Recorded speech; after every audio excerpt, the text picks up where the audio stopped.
Ray Santos and his orchestra, his Caribbean music experience, playing a tune of Nora Morales called Ponce, and before that, his own tune called Yuki Yu. Ray Santos is my guest in this hour of Around New York. There's more. Stay tuned. Great. Fabulous, fellas. Fabulous.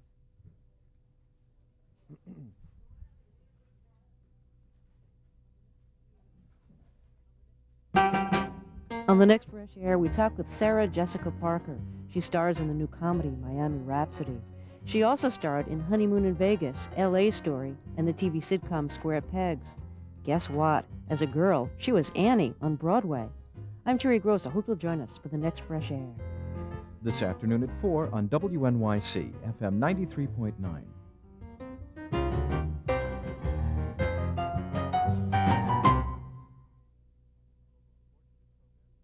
Local support for this program is provided by the Public Theater, presenting Silence, Cunning, Exile, Stuart Greenman's new play suggested by events in the life of Diane Arbus, beginning February 7th. For tickets, call 212-260-2400.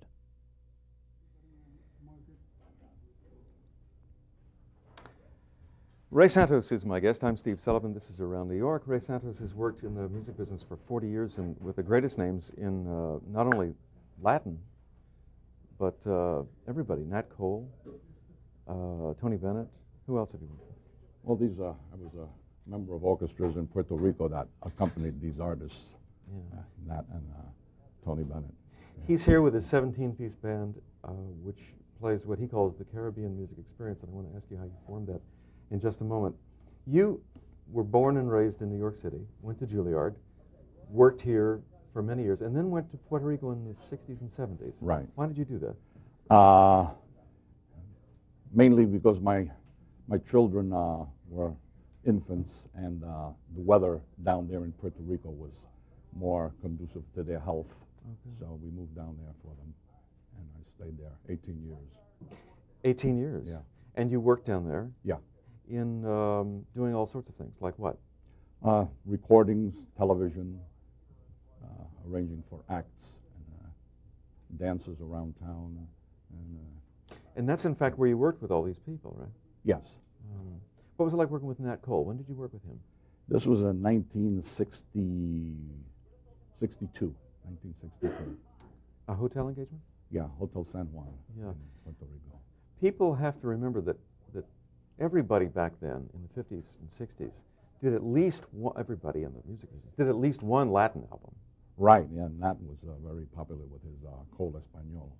Oh, yeah. That was a big album for him. Very, very big for him. Yeah. How did you get started becoming a very famous arranger for Latin bands? You started with Machito? Machito and Noro Morales were my first main experiences. And how did you learn? Because were you studying composition and arranging in Juilliard? Not really. I more or less picked it up by myself in Juilliard. What I studied was the academic harmony and orchestration, and then when I went out into the field to work as a musician, then just playing with orchestras, I picked up on the big band style of arranging. Who was your biggest influence in? I would say Rene Hernandez and Chico Farrell. Who worked a lot with? Machito. Machito. You came back to the United States, to New York in when, 83. And in 86 you won an award. You won a Oh, Grammy. yeah. What was that for? I think that was the Eddie Palmieri. Eddie Palmieri, we did an album called Palo Pa Rumba that Eddie won an award for that.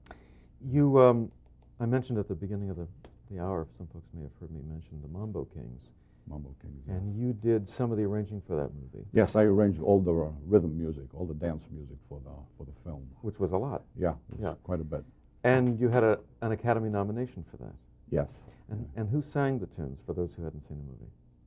Some of them. In the movie, Antonio Banderas sang Beautiful Maria of My Soul, and Linda Ronstadt sang Perfidia. So then you and Linda Ronstadt did an album after that. Right. How did that happen? Well, when we were doing the Mambo Kings soundtrack, she liked the Afro-Caribbean rhythm so much that she wanted to do a complete album of her own for Elektra Records. She's been and she must have heard you in you worked together in the movie. Yeah. Tell me the difference between, I see all these terms for Latin music, Latin, salsa, Afro-Cuban jazz. Is there a difference?